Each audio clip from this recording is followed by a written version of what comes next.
This is a radical moment, and it's a dangerous moment.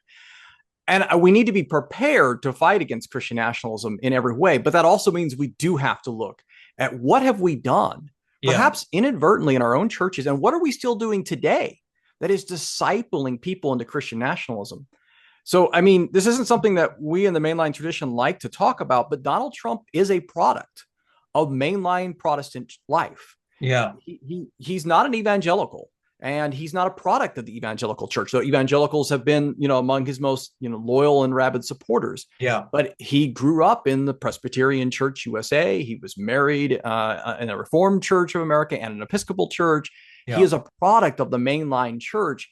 And like too many people that were discipled for generations in mainline churches, we created this environment where to be a good American and to be a quote good Christian were just seen as synonymous, and they're Yeah. not.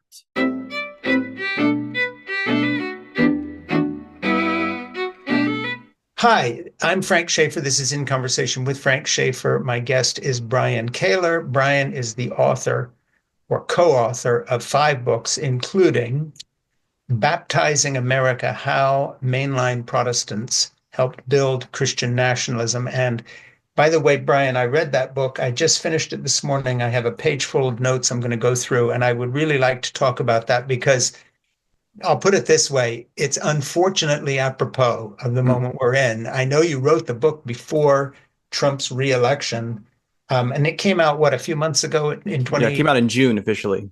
Yeah, okay. So you know, and we'll talk a little bit about if you had to rewrite a preface to it, how you would introduce it now. But we'll get to that in a minute. Okay, Brian is an award-winning writer, sought-after expert on issues of religion and politics and communications, and president and editor-in-chief of wordandway.org. So that's sort of some introduction stuff. This is In Conversation with Frank Schaeffer. As I mentioned, please subscribe right now on YouTube where you're watching this, and to In Conversation with Frank Schaeffer on Apple Podcasts. And to my Substack commentary page, it has to be said, at frankschaeffer.substack.com. Brian, forgive me. I'm 72, so I can make excuses now. Have we met? We met several years ago at Wild Goose. I thought we had met I knew we had met at Wild Goose, and I'm just checking because I thought we had also met at Red Letter Christians. It's a good chance that we might have run into each other there as well. So Yeah, and I was gonna ask. I knew we had met. I asked the question wrong. I knew that we met at Wild Goose, and that I told Ernie, my producer, to book you because of that. But the reason I bring this up is because a good friend of ours just died, and that is Tony Campolo. And Tony is someone, yeah, I bet you don't know this. I met Tony, first of all, actually, I just told Ernie when I was 17. It wasn't. It was when I was 15 years old. hmm. And he came to the Brief Fellowship in Switzerland that my father, Francis Schaeffer, the theologian and apologist, was running with my mother, Edith. And at that time, Tony was someone who very early, way before anybody else in evangelical circles, was starting to talk about a social gospel in terms of caring for the poor, and essentially was being already denounced by right-wing Christians as a socialist. And so Tony was somebody who my father, who was more to the right at that time, loved and thought he was wonderful. Tony, of course, was a good bit younger. Let's see, I'm 72, 15, whatever, rough math. This is 50 plus years ago. Um, and then over the years, I kept up with Tony off and on here and there because he and I, would see each other at various things. And I fell out of touch with him until I got a letter from Tony in 1990 saying, I just read your novel, Portofino, and you have exactly described the evangelical world that I know in this humorous novel. It's beautifully written. And after that, nothing makes a writer's interest perk up more than someone telling them they're a great writer. Then he started inviting me to things. And I know this is a lot, but it shows something about his character. Just as I was falling totally out of fashion, if you want to put it this way, in all evangelical circles, I was getting canceled across the board because I was writing novels, works of humor about my evangelical background, which they took as sort of heretical and disrespectful to my parents, which I don't think they were. And then later, of course, when my memoir, Crazy for God, came out, really charting my family's passage into the religious right, the pro-life movement, C. Everett Koop, whatever happened to the human race, all these projects, I was totally persona non grata, but not with Tony. Tony would keep reaching out and saying, oh, there's this thing called Red Letter Christians. I think I can get you involved. I know you don't call yourself an evangelical anymore, but we would love to have you. We're interested in your ideas. And then I'll shut up about this. About 20 years ago, maybe 30 years ago, I got a letter from a church in Arkansas, of all places, saying we're going to be giving Peggy Campolo an award as the person in Christian circles who has done more for the gay community than anyone else. And then I was very honored. Would you come and give the speech at the award ceremony? And Tony and Peggy will be there. And then I would see him on the road, and I'd see him at Red Letter Christians, and I would see him at Wild Goose. And then Tony and Peggy came and stayed with Jeannie and I in our home for a few days, which was really wonderful because he said, at that time he was on the road. So I just want to say, and then I'll let you talk about Tony a little bit, that I can't let this go. And I thank you so much, Brian, for putting him at the top of the page today in your publication, which, by the way, is an excellent publication, and we will link to it so people can read it. You have some other wonderful articles in there I want to talk about. But anyway, Tony, I'll miss you, and I thank you for being one of the kind people who maintained a friendship when I was canceled and was persona non grata in the same circle that then canceled you for very much the same sort of things. When you endorsed gay marriage, suddenly you lost tens of thousands of dollars of speaking gigs and really had a hard time after that earning a living, believe it or not, because you had been, even though you were to the left and you were pro-gay and so forth, you were very big on the evangelical circuit, and then they just completely cut you off. So, people blame the left for canceling people. It ain't nothing new, because those on the right are less tolerant even and cancel people a lot quicker than any trans activist ever canceled anybody. So, end of my little speech. Over to you, Brian. Yeah, no, I think it's beautiful. I'm glad that there's space here for us to remember Tony Campolo. I mean, as someone a couple of generations younger than him, he was very influential in my transition in my faith. Particularly, I grew up in a evangelical conservative Southern Baptist church and have moved over to the mainline side of Baptist life. I've been with churches in American Baptist churches, which Tony Campolo was an American Baptist church's minister and also a Cooperative Baptist Fellowship. And had an opportunity to hear him speak at a number of Baptist gatherings over the years, and always found him to be humorous and also very challenging in his remarks. And had a chance to interview him for our podcast, and re-releasing actually that episode this week at Dangerous Dogma because of his passing, to honor him. And so, I just think it's really great to lift him up as one of the really important voices that we're going to miss. Yeah. Particularly in this moment that we're now in. Yeah. And I'll just say one more thing, because it's very apropos actually of the book of yours that we're going to be talking about in depth here. Tony was someone who did something that's rare. And that is, when it came to his theological presuppositions about the person of Christ, the necessity of individual salvation, a good Protestant all the way down, he was absolutely conservative. When it came to how he treated people and how he reached out and his kindness to everybody, including this, backslidden writer, me, and the way he would still hold up not just friendships, but the right to be heard, a genuine view of pluralism and free speech, not lip service to it, but, he would invite me to places long after I had been cut off from that circuit. Tony was a rarity. I mean, he was a true liberal in the old-fashioned sense of open-minded. If he disagreed with you, you were still a friend. You could talk about issues that have a different point of view, say, the person of Christ, a big one. I'm not there anymore. And he knew that for years. I didn't just move away from the evangelical right wing. I consider myself, kind of ironically, I wrote a book, Why I'm an Atheist Who Believes in God, kind of a conflicted, crazy position. Tony was fine with all of that. We're still friends. You have a good point of view. It should be heard. I disagree. We still should listen to you. How many people do you know like that?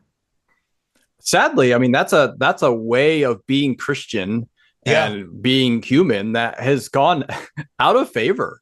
I mean, we've Yeah. lost the ability to have conversations that are civil with Yeah. people who have disagreements with us, and we're hurting in a lot of ways in churches and politics and our society because of it. Yeah. Which brings me to your book, Baptizing America. And first of all, I'm just going to list the sections, but I'm going to say that basically this is a book that is bizarre in a wonderful way. And that is that it addresses a huge component of why Donald Trump got reelected before he got reelected, because it talks about the religious right and the Christian nationalist movement, but in a very Tony Campolo-like way. Because then, in the context of criticizing the religious right and what I'll call right-wing Christianity, you then go on and criticize mainline, or what would be thought of as mainline, often liberal Christianity, as also being complicit in very similar ways. And so the first thing I want to say is in feting Tony Campolo today, it's interesting, it's weird that I'm talking to Brian Kaylor, because you have the same vibe. And that is, you're willing to use the biblical adage, take the beam out of your own eye before looking at the speck of someone else's, because you're involved in mainline Christianity.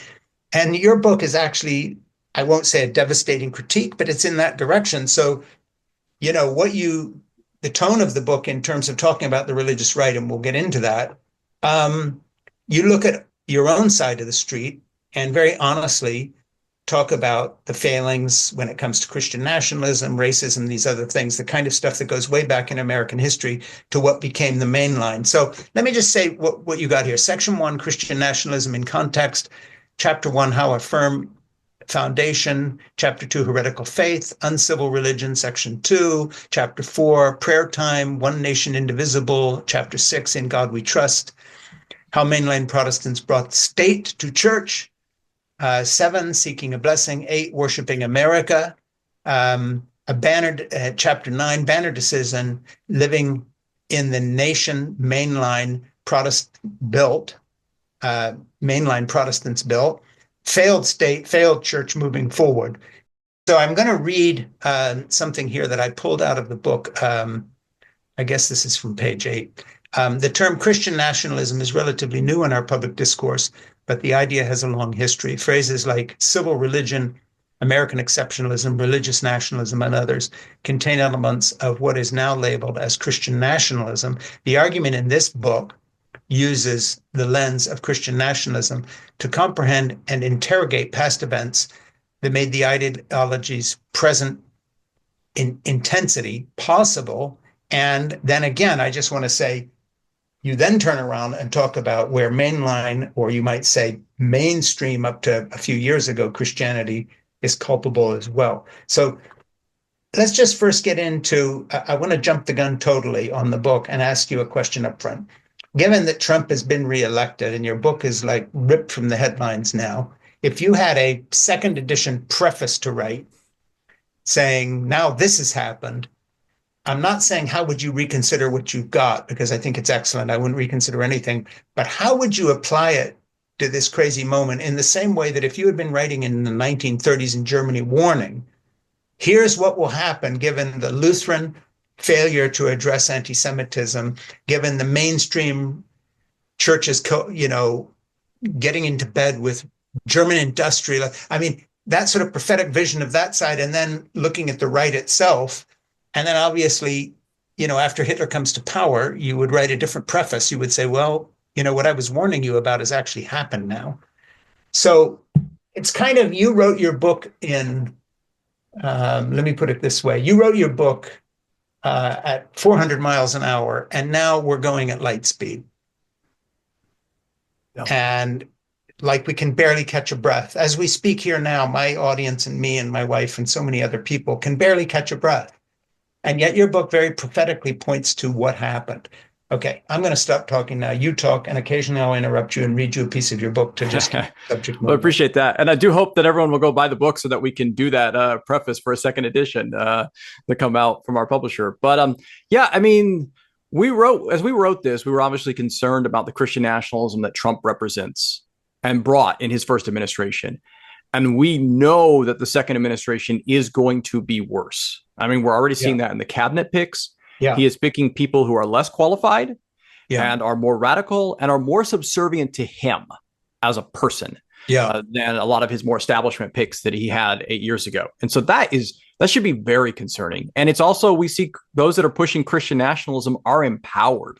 Yeah. Not just in DC, but in states. We're seeing an increasing push that didn't exist when Trump went into the White House the first time to put Christian nationalism in the public schools. Yeah. The Bible, the Trump endorsed Bible in Oklahoma, to the 10 Commandments in Louisiana, uncredited chaplains instead of licensed counselors in Texas and Florida. I mean, we are seeing all of this on the march, as well as something that's happened in just the last couple of years is politicians like Marjorie Taylor Greene and Josh Hawley are both proudly using the label Christian nationalist now to describe themselves. So this is a radical moment, and it's a dangerous moment. And we need to be prepared to fight against Christian nationalism in every way. But that also means we do have to look at what have we done, perhaps inadvertently in our own churches, and what are we still doing today that is discipling people into Christian nationalism. So, I mean, this isn't something that we in the mainline tradition like to talk about, but Donald Trump is a product of mainline Protestant life. Yeah. He's not an evangelical, and he's not a product of the evangelical church. So evangelicals have been, among his most, loyal and rabid supporters. Yeah. But he grew up in the Presbyterian Church USA. He was married in a Reformed Church of America and an Episcopal church. Yeah. He is a product of the mainline church. And like too many people that were discipled for generations in mainline churches, we created this environment where to be a good American and to be a, quote, good Christian were just seen as synonymous, and they're not. Yeah. But we've merged these two identities. Let me, we're going to get into another passage here, but before we do, I just want to ask you two things. Do you have a copy of the book there? Yeah. Because I read mine on Kindle, and unfortunately that means I can't hold it up and promote the hell out of it, but I want to. So grab your book and shamelessly promote it. Now, while you hold it up, if you'd also read the title and the subtitle to us and tell us what the book's called. Yes, sure. Baptizing America. Yeah. How mainline Protestants help build Christian nationalism. And it's by you, Brian Kaylor, and Bo Underwood. He's a Disciples of Christ minister and a lifelong mainline Protestant. And the forward is by Reverend Adrian Thorne, senior minister at the Riverside Church in New York City, which is kind of the cathedral of mainline Protestant life. Yeah, no, I know. A few years ago, I had the privilege of speaking there once before he got there. Let me ask you another question before we get into the book. Who are you? When someone asks me, what do you do, Frank? They're expecting me to say I'm a writer. And I tell them, well, today I'm cooking for my 3 grandchildren that live across the street because their dad's away on a 1-week trip, and I help out their mom by cooking the evening meal. That's who I am. That's what I do for a living. Oh, I also happen to be a writer. So in that vein, who are you? And then tell me a little bit about your story, your own journey. Mine's from evangelical right-wing Protestantism to a more liberal position, and then to this sort of atheist who believes in God thing on the way to who knows where. So who are you really? Like, what do you actually care about besides politics? And tell me about your journey. Yeah, well, I appreciate that. So I am a Baptist minister, but I have a PhD in political communication. Yeah. And so I am a horrible dinner conversation guest because I do talk about religion and politics, those taboo topics for polite conversations. But, I'm also a person who, has a family and enjoys taking trips with my wife. And we have a son who's in middle school. Yeah. And we have a puppy who has not jumped into the room yet. So hopefully the door holds during this conversation. We're all very pro-dog around here. And my journey, I mentioned a moment ago that I grew up in a conservative evangelical Southern Baptist church, went to Southern Baptist college, started off at a Southern Baptist seminary. I got kicked out because I wrote a paper saying women should be allowed to be pastors. Yeah. And that was, as you were talking about canceling earlier, that was not an acceptable position. Yeah. And in my journey, I have moved into the mainline Protestant life, more moderate liberal spaces, spent several years teaching at a university in Virginia. And during that time was part of a Mennonite congregation. And that was really formative in my theology and my kind of shedding and detoxing from some of the Christian nationalism that I had learned in evangelical circles. Yeah. And today I am back in a Baptist church, but on the mainline side, and no longer a Southern Baptist. And so that's a little bit of who I am and my journey in. Well, I appreciate that. So I want to jump to something that you write late in your book as a kind of a setup for the rest of what we talk about here today. And you say, we anticipate angering a lot of people in writing this book. Those on the far right may dismiss it the way they do other Christian nationalist critiques. Other evangelical and conservative Christians may push back on being associated with the criticism directed toward more right-wing segments of American Christianity. And of course, mainline Protestants accustomed to denouncing the Christian nationalism displayed by others may not enjoy having the light shined on them. So let's go there first, because that's the unusual part of your book. Usually, like I do all sorts of commentaries, it has to be said, and some of them get a lot of views. And usually I'm like talking about either Christian nationalism or Trump or whatever. I don't then often circle around and say, yeah, and the Democrats have this problem, and the left is just as, and when I do, I get some pushback. It's like, or I'll have a guest on my show, like we had the editor of the Wall Street Journal, and I had a good talk with him. And then I get all these comments like, how can you talk to somebody like that? Well, I'm not watching your show anymore if you would have a person like that on. And I said, there you go. You sound like an evangelical denouncing someone who believes in the ordination of women. I mean, I know fundamentalism when I smell it. So I love the fact you include both in your book. So let's start with the awkward part first. Give me a thumbnail sketch of your critique of mainline evangelical and then post-evangelical, just mainline liberal churches. Yeah. So I'll give you, to explain that, I'll tell you where the idea for the book came from. So because we have been writing about Christian nationalism and the religious right for years. I, as an occupational hazard, I guess I go to a lot of religious right gatherings, and I have for years, to hear what they're saying so that I can write about it and critique it. And have earned a lot of epithets from various religious right leaders because of my reporting on them and what they're saying and how they're bastardizing the faith that I hold dear. But as we were writing about Christian nationalism on the right, we started noticing that a lot of the people pushing Christian nationalism, be it a speaker Mike Johnson or a pseudo historian like David Barton, that as they would point to their evidence for why we are supposed to be a Christian nation, they were generally pointing to things that were created in the late 40s, throughout the 50s, early 60s, that mainline Protestants put in place. Under God being one of the things you talk about. Yeah, that's right. Under God in the Pledge of Allegiance, in God we trust as the national motto, and on our currency, the creation of the National Prayer Breakfast, which is this thing that really is empowering conservative evangelical politicians and preachers today, was created by mainline, more liberal politicians and clergy back in the 1950s. And so we started noticing this pattern and thought, wow, well, if we're going to denounce Christian nationalism, we, not just Bo and I, but as mainline Protestants, we need to do, as you noted earlier, and we do have this biblical reference in the book, we need to deal with the log in our own eye too. Yeah. And because I don't think if we don't understand how we got to this problem, then we're not going to be able to effectively deal with it. If we're only critiquing the right, we're just dealing with symptoms of the problem. Yeah.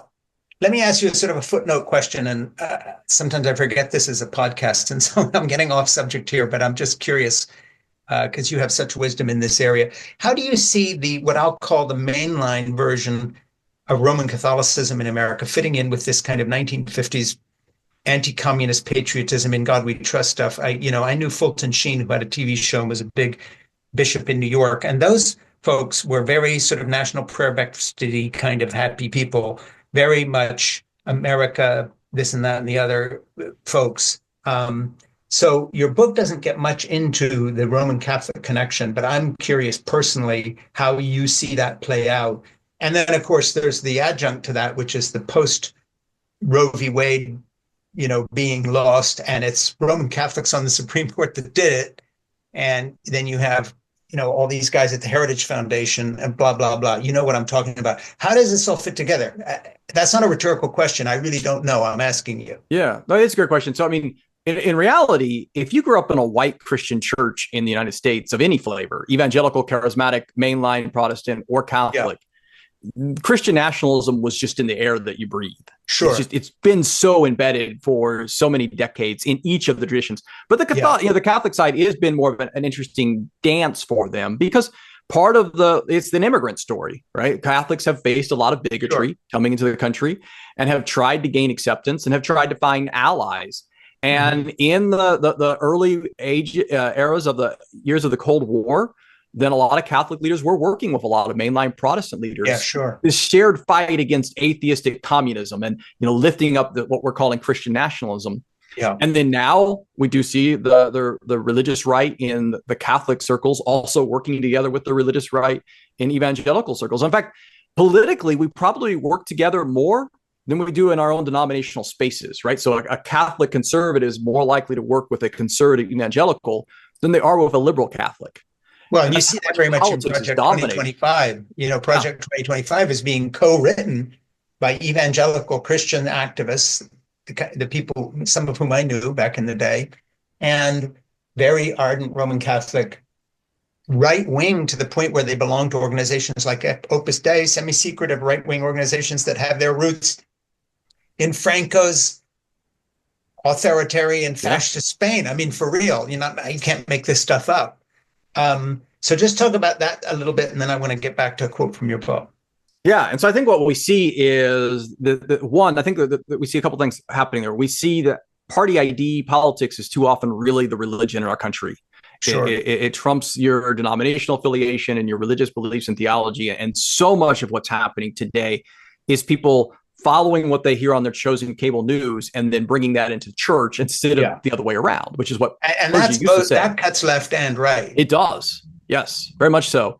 And in fact, this is work that Robert Putnam and David Campbell have found, is that it used to be 50 years ago that if your pastor said something that conflicted with your chosen party or politics, you were more likely to change or adjust your politics. Yeah. And that now, and I say now, they did this research pre-COVID, and I think COVID exacerbated our partisan divides. Yeah. Now you're more likely to change your church, or if there's enough of you, change your pastor. Yeah. And when I tell this to pastors, I tell them it's worse than it sounds. It's not that you're the second biggest influencer on people's worldview after their political party.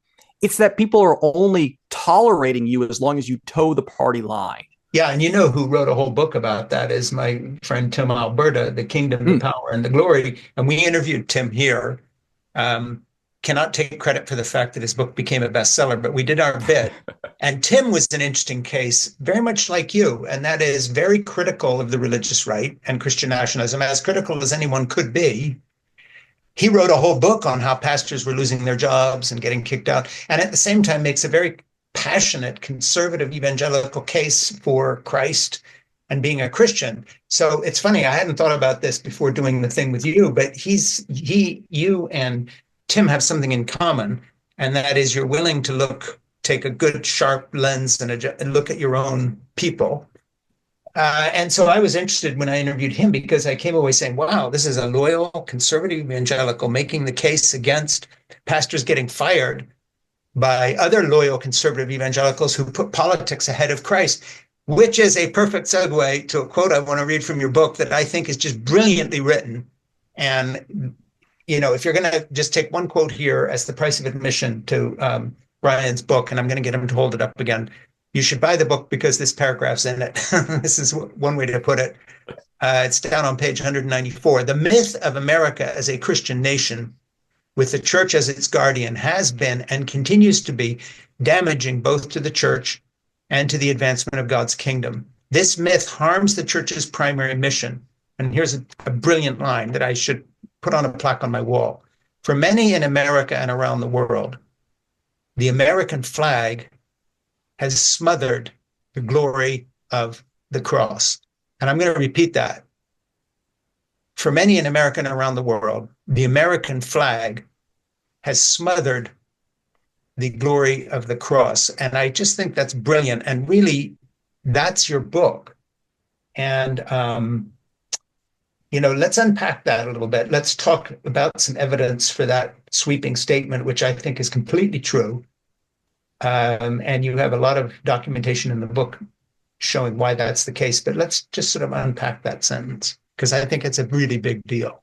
Yeah, no, I appreciate that. And I mean, it's one of those things. Maybe I'll give one of the things we unpack in the book, and it's a great metaphor for this problem. And that Mhm. is, many churches have an American flag. Yeah. In fact, most of the polling that shows that most churches in the United States have an American flag somewhere on their campus, either outside, inside the lobby or fellowship hall, or worse off, in the sanctuary.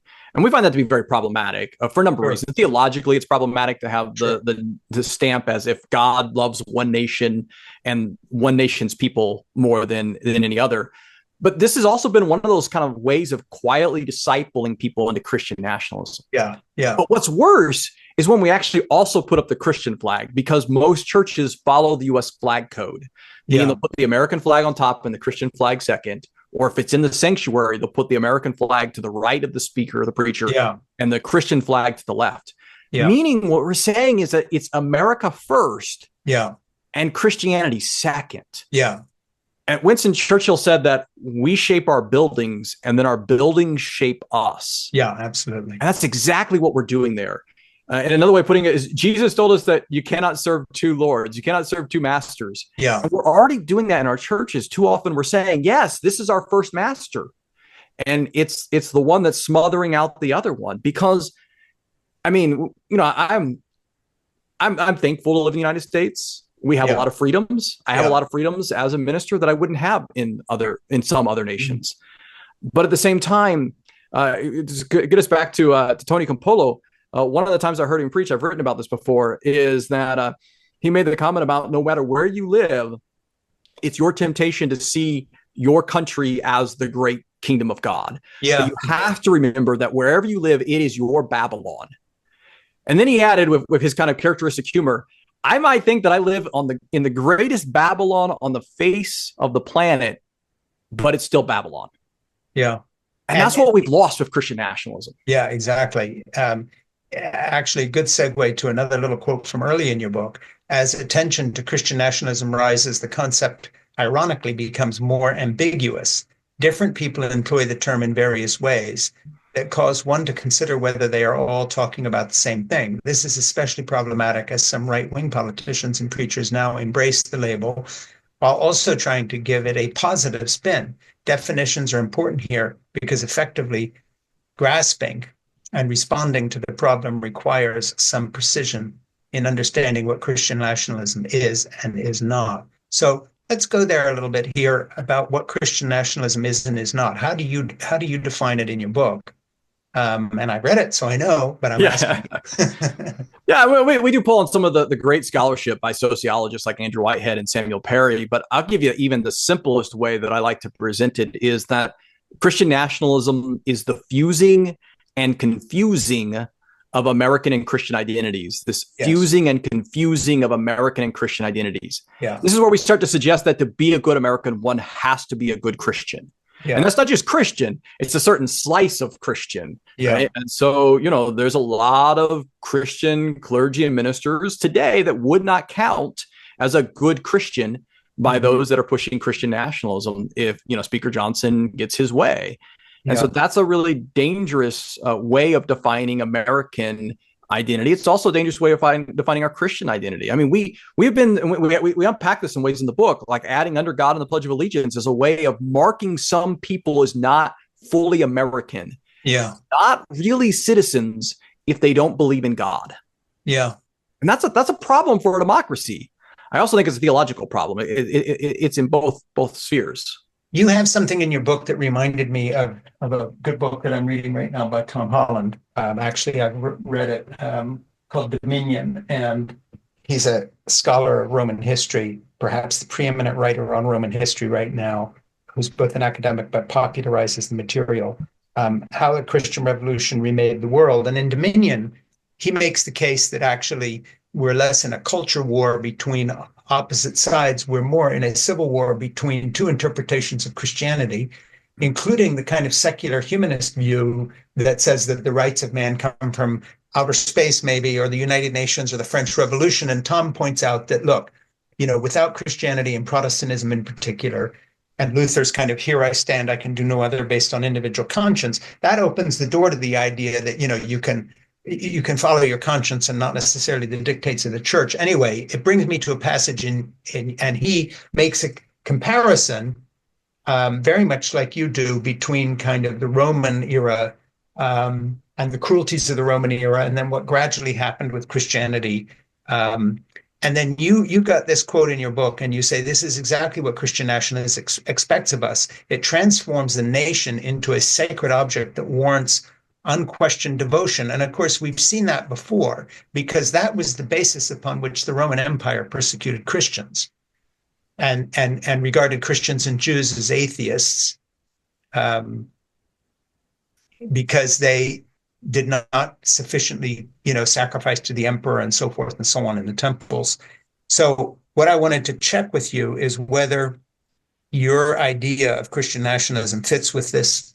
And I've sort of botched talking about Tom Holland and what he does, but Dominion makes an interesting case to me, because he says, look, some of the hubris on the left and in so-called humanist and secular and atheistic circles, you can think of Christopher Hitchens or Dawkins or the people who came out of that, is this idea that somehow the idea of rights in Western civilization come from just some source that's universal. And he says, well, universal where? This wasn't what the Roman Empire was about.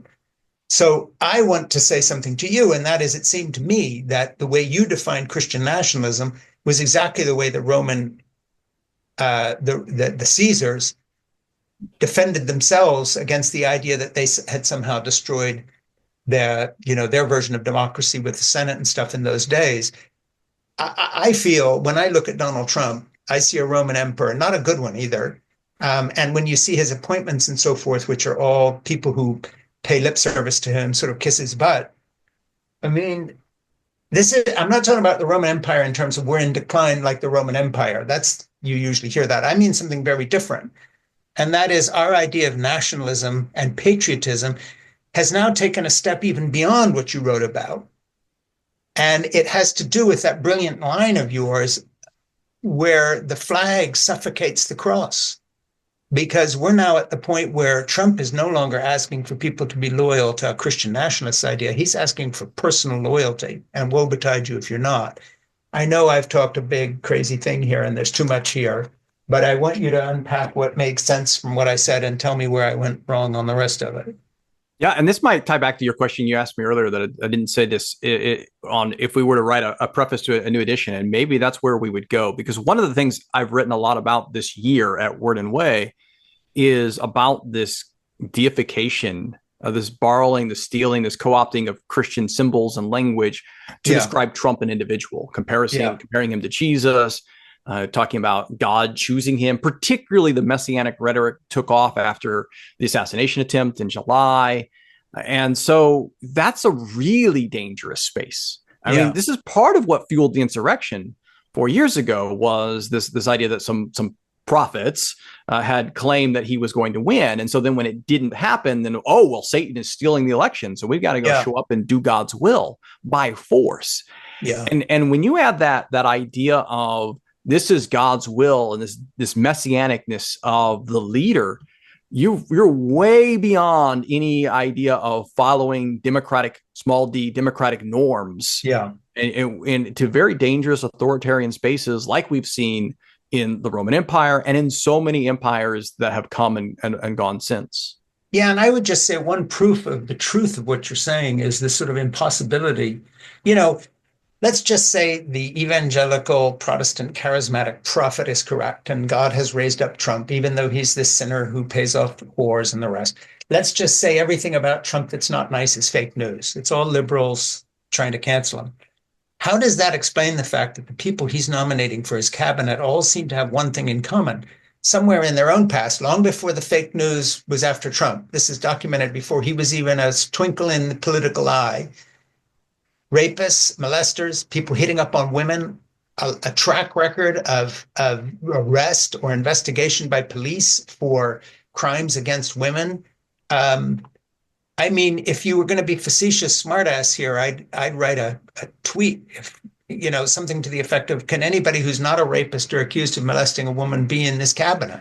I mean, it's like, so how does the evangelical Christian nationalists explain that, okay, God raised him up as like King Cyrus or whatever, what about all these people he's nominating? What's happened to even a rudiment of Christian character standards for all these other peripheral people? Oh no, that's okay because these are his people. How do how do you get into the mentality that has a blanket coverall for people who, in no other context, politically, Republican, Democrat, Independent, whatever, would have even been under consideration for any public post without discrediting the entire administration?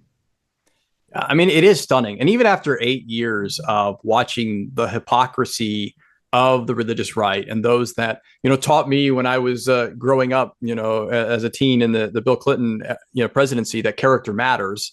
Right. And now when I say character matters, it makes me a liberal. Yeah. Even though we've seen this hypocrisy for 8 years, it's still stunning, and it's still worth being called out. Like, we can't allow them to numb us to their hypocrisy. Yes, we expect them to be hypocritical, and we still need to call it out.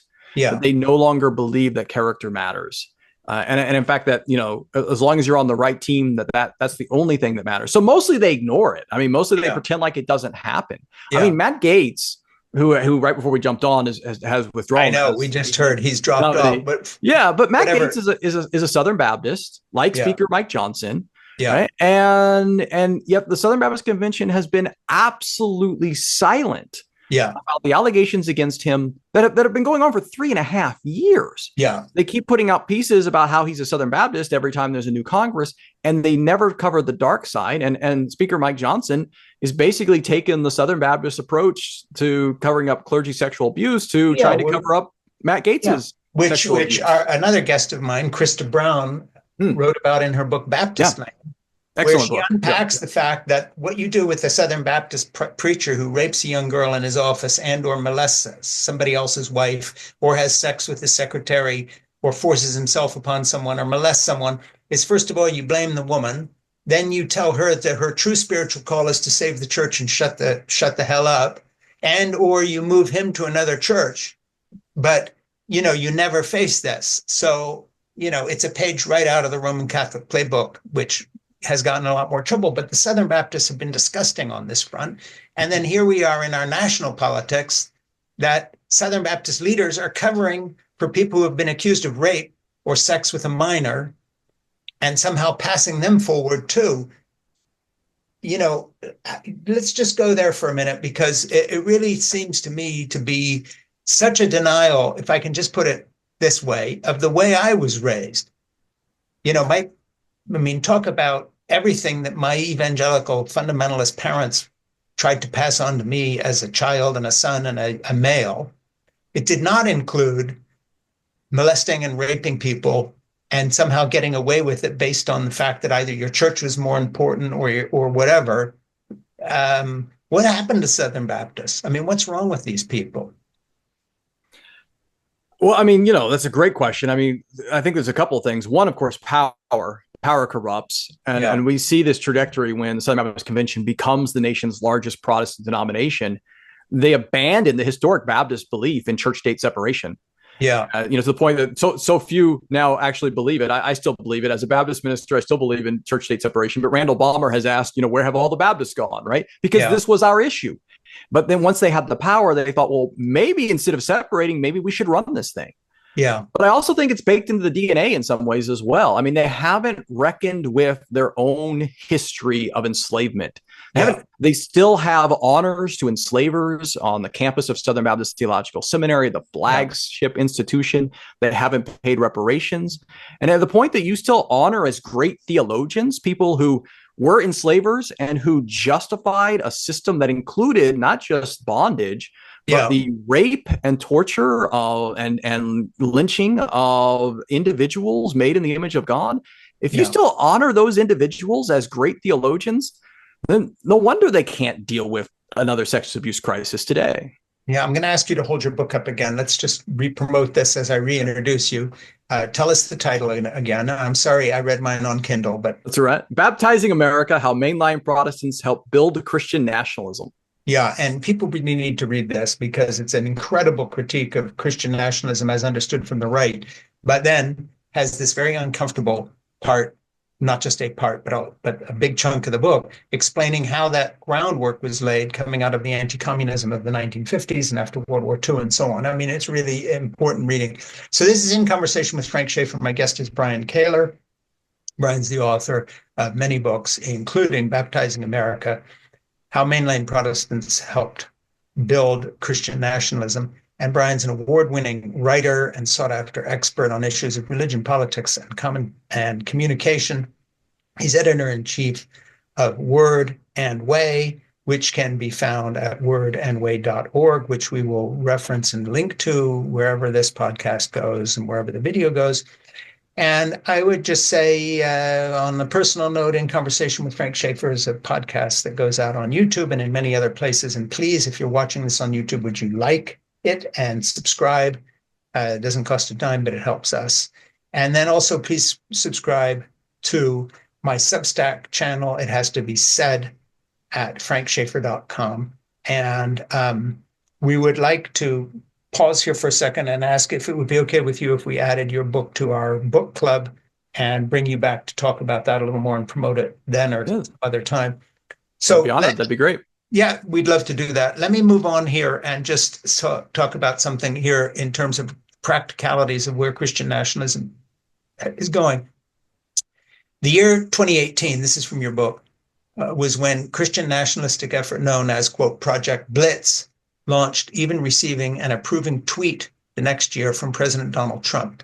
The effort's stated purpose is to, quote, protect the free exercise of traditional Judeo-Christian religious values and beliefs in the public square, end quote, which it accomplishes by advancing model bills that state lawmakers can copy and paste to enshrine Christian nationalistic ideas into law. And then I just want to add something that you don't have right there in your book, but I know you know a lot about.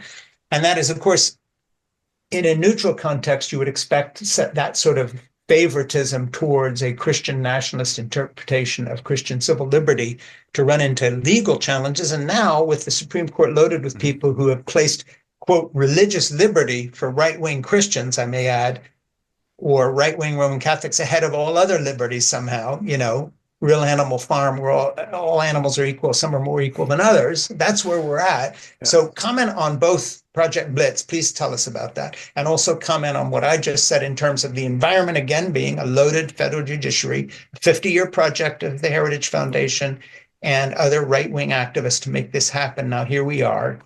And Christian civil liberties are placed above all other civil liberties in a kind of a hierarchy that's unwritten, but is very real and is going to get more so in the next 4 years with Donald Trump.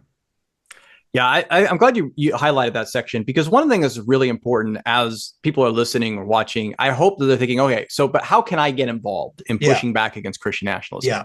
And it's important to pay attention to what's happening in DC. It's important to contact your senators, particularly as some of these confirmation hearings are going on. But the area where you can really make a difference is local and state. Yeah. And Christian nationalism is happening there, regardless of who's in the White House. Even if Vice President Harris had won, we would still be needing to deal with Christian nationalism in local school boards and in state legislatures across the country. And that's what's really happening with Project Blitz. It's about focusing on these areas that don't get a lot of media attention and don't have nearly the kind of money that goes into the national politics. And so this is where people can really make a difference. You need to pay attention to the legislation that's being proposed. And we're getting close to the start of a legislative session. Most legislatures in the states will pick up in January or February, run through May or June. And so you can pay attention to what bills are being proposed. And if you want a quick and easy way to focus on it, just look at what bills are being talked about in the education committees, because most of the Christian nationalistic efforts right now are to inject a conservative Christian view into public schools. And so we're going to see these bills that are following what Texas and Louisiana and Oklahoma are already doing. We're going to see other states copying and pasting those bills. And I can tell you this from personal experience, very few people are showing up to testify against these bills. Yeah. But it can make a difference if you show up and speak out. It shows the state lawmakers that, you know what, this might be controversial. Yeah. There might actually be someone. I go to the Missouri legislature half a dozen times a year and testify, usually on church state issues and almost always in education committees. And it really can make a difference to show up. So that's the first thing that I would say it's really important for people to pay attention to on that.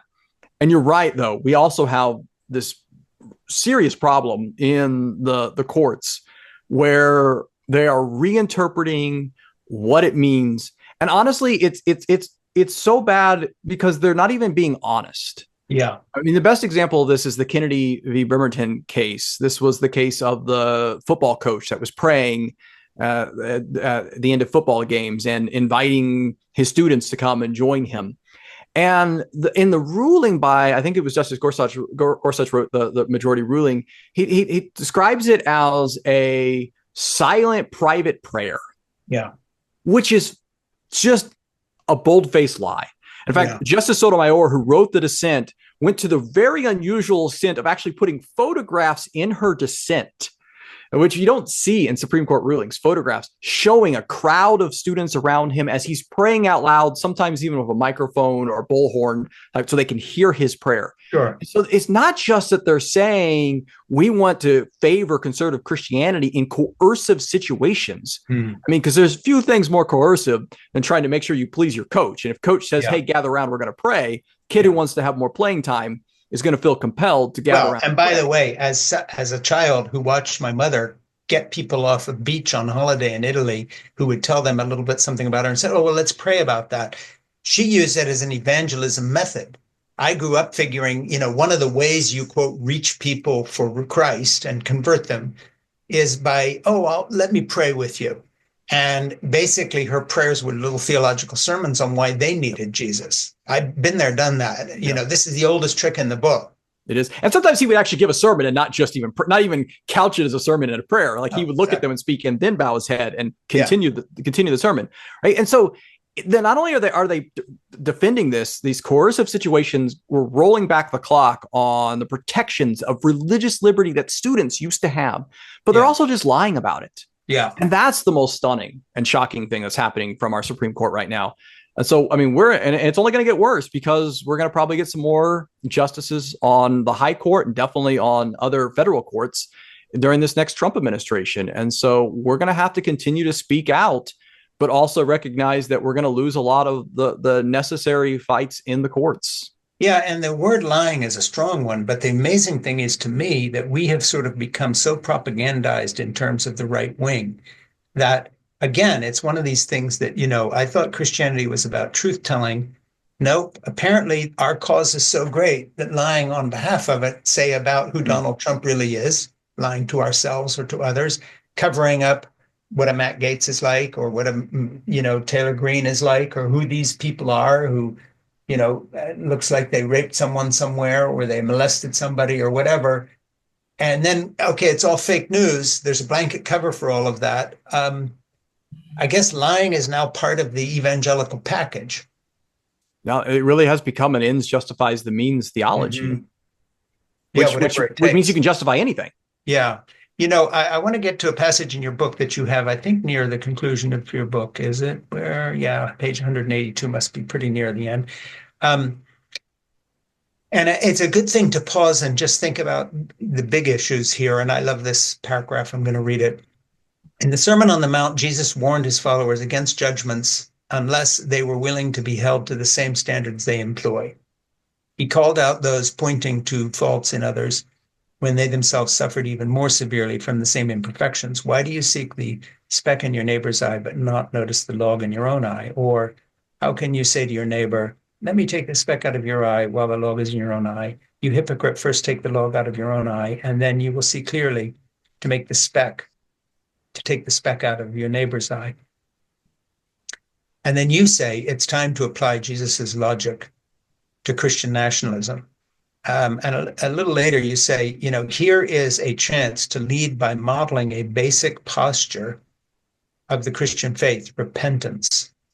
I really find that an interesting call at the end of a book that is not really written as much by a preacher as an analyst of culture, society, and politics. But at the end, you come to a thing where you are preaching a bit and you're just saying to everyone, I won't say both sides because it's more complex than that, but sort of mainline denominational Christians, who would consider themselves liberals, probably vote Democratic and so forth. And then to their MAGA brothers and sisters, you're saying, look, we've all gone off this track.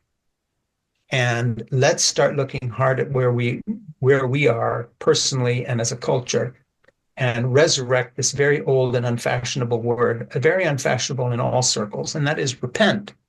So, obviously that jumped off the page to me, because this is straight up good old fashioned Christianity in all forms. And me personally, I feel that we've really gone off the track on so many levels here, that rather than just criticizing the people like MAGA, it is also time to look within and just say, the idea that all have come short of the glory of God. I mean, this is not just a finger pointing exercise. So in the time we have left here, I'd like you to go there and just, you're a preacher, preach. Well, I mean, it is a countercultural value in today's America. Yeah. I mean, we are in a situation where in politics, you never admit that your side has made a mistake. You always defend your side, and you always criticize the other side for the same thing that you're doing, right? Yeah. And so this idea of repentance and acknowledging your own sins and complicity, and not merely, although also criticizing the other, it is countercultural, but it's also really important. As you noted, it's a very Christian idea. And one of the things that we've seen in a lot of liberal mainline Protestant congregations is that they're doing this work on racism now. There's still a lot of work to do, but there's a number of churches and denominations that have been acknowledging their own complicity in racism. My own congregation, where I'm a member, has done this, where we acknowledge that some of our early pastors were enslavers, and that truth-telling, a truth-telling that has not been, it's stuff that we didn't put in our church histories in the past, right? Things that we didn't like to talk about and admit. That truth-telling and repentance that comes with it is really important in helping us be honest about who we are, to have some humility about the theological perspectives we have today, because it's like, hey, we were really wrong back then. Maybe we shouldn't think we've got this all figured out today. And so we're seeing this happen on dealing with racism and white privilege and structural racism, and even some work on reparations because of past complicity with slavery. And so what we're saying is we also need to see that work done on Christian nationalism and acknowledging the fact that we were complicit. Dinah Butler Bass, we had a book launch event in June, and she was speaking about it, and she made the comment about how in a lot of mainline churches, there's still this nostalgia for the good old days when mainliners were the big power people, like the 1950s, and whereas today it's evangelicals, and that they have this establishment hangover, is the way she called it. And I think that's right. I think it's time for us to get over it and say, not only are we not going back to that era, it actually wasn't great. Christian nationalism of any form is bad, whether it's a liberal Christian nationalism or conservative Christian nationalism. I mean, I do think the Christian nationalism on the right today is much more dangerous. It is. Violent. Well, and they have elected someone who is closer to a bad Roman emperor than an American president. This is their guy. Exactly. It is much more dangerous. It is much more violent. All of that is true. But we would like to see us move away from any form of Christian nationalism. Yeah. And part of that means we have to repent of that desire and complicity in the past. Yeah. And what do you think about this idea of that somehow the people who identify themselves as more secular and yet claim the kind of ethics of human rights that come directly from Jesus and from Paul, neither Jew nor Gentile, male nor female, taken, of course, in that same biblical narrative, Old and New Testament, you have other things like, hey, you're a female, sit down, put on a scarf and shut up. One of the quibbles that I have with all sides in this is that there seems to be, just like we just pick and choose what we want to emphasize and don't repent for the rest. I think it would be good to ask MAGA Christians and liberal Christians and non-Christians and seculars people and secular Jews and Muslims in our midst and everybody else to at least acknowledge one thing, and that is our idea of human rights does not come from outer space in a vacuum, but it is part and parcel of Western Christianity. Deal with it. And part and parcel of Western Christianity is also a justification for the slave trade sometimes, and a justification for misogyny. But it's also, as John Updike, the author, once said, not a coincidence that only in Western countries, and most particularly in the United States, did you have the advent of modern feminism. So both are there in Christianity. Let's not pretend there's one true way to interpret Christian teachings. St. Paul is the perfect example. In one moment, he's speaking in more enlightened terms than Martin Luther King Jr. There's neither Jew nor Gentile, male nor female. I mean, that's right now, that's the most woke Christianity you could imagine, if you want to put it in those terms. 2 minutes later, either Paul or someone who spoke in his name, and or Paul being a nervous Pharisee saying, whoa, we are after all in the Roman Empire. Let's just deal with reality here. If you're female, sit down and shut up. And rather than trying to say, oh, what he really meant was, let's just say there are passages in the Bible that are as conflicted about all this as we are now. And these two elements coexist together from the beginning. And they have hounded us from the beginning. So you have wonderful monks in the 10th century saying what you and me are saying today, and then all of a sudden it all goes to hell. And 2 minutes later, something awful's happening. I just wanted to throw this idea and get your reaction to it. We're not in a new place. This is the history of the entire story of Christendom. And it's this seesawing between the good Paul and the bad Paul. The Jesus who says, everyone can come to me, the drink of cold water by the well with the Samaritan woman, and then hellfire also being preached at another point. I don't think that it behooves anybody serious about faith or culture to do one of two, to say, this isn't part and parcel of the whole package and always has been. What we're in is not a civil war. What we are in is a debate with two types of Christianity. I think that's simplistic, but I really believe that. That's right. And we don't like complexity usually. We want things to be simple. And that's what fundamentalism on the right or the left offers. And that's why it's so appealing to so many. But as you're noting, I mean, there's a lot to work out with, to quote the scriptures, to work out with fear and trembling, because we don't know it and we can't figure it all out. Right. Yeah. And I describe myself as an atheist, but I'm an atheist who is part of the loyal opposition. And I would just say the church has been on a journey. It's 2,000 years old. It's 2 steps forward and 1 step back all the way. And that process is rooted in Scripture itself. And if you're going to be loyal to Jesus, I really think that loyalty has to show itself in being willing to take the rough with the smooth and defend the better parts and just say, hey, isn't it amazing that the authors of the Bible, the biblical narrative, and that includes the Jewish authors of the Old Testament, were as human as we are. And in spite of that, this terrific narrative of mercy and compassion breaks through. That's the miracle to me. And I'm not a Christian, but if I still was one, it would be because of that. Not because I'd be saying the Bible's perfect, it's the word of God. I'd be saying, no, the reason I take it seriously is because it's not perfect. I mean, I know you said I was the preacher who needed to preach, but you're doing a pretty good job, though. Well, hey, I was raised to this. That's right. It's in your DNA. Hold your book up again. Tell us the title again. Yes. Baptizing America, How Mainline Protestants Help Build Christian Nationalism. Yeah, and go buy that book now, because I want a second edition in paperback soon, so that Brian can write a new foreword and say, and guess what? Everything I said was going to happen did happen. So there. Because you nailed it. But if you want to understand where we are right now, read this book. Hey, Brian, this has been great. And what an amazing coincidence that 2 friends of Tony Campolo and Peggy meet on a day that is so sobering and sad. But speaking of all the good things that come from the Christian inheritance as well as the bad, what a lovely thing to hold Tony up today. Yep. Excellent. Yep. Very much. And thanks so much for having me. I really appreciate this conversation. Yeah. And listen, one favor I have to ask you, and that is that I'm going to sign off here. Would you please stay on and talk to my producer, Ernie, for a few minutes so that we can get all the links to what you want to link to? Perfect.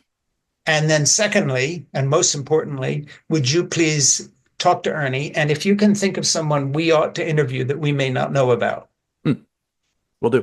In your circle, who is going to meetings at school boards and talking about them. They don't have to be a famous person, just someone we need to talk to, whether an author or a writer or a thinker that we may not know about, or anybody you want to recommend. Give Ernie some ideas on that, because we trust our guests to give us pointers to other good guests. All right. Sounds good. Will do. Hey, this has been great. It's really been a pleasure talking to you. Yeah, it's been great to talk to you. I really enjoyed it. Thanks. You've written a good book. And hey, thank you for everything you do with the magazine too, and we'll link to that because it's good reading. And thanks for the obit about Tony. And it's a high quality publication. People ought to really get onto that and read it. All right. Well, thanks.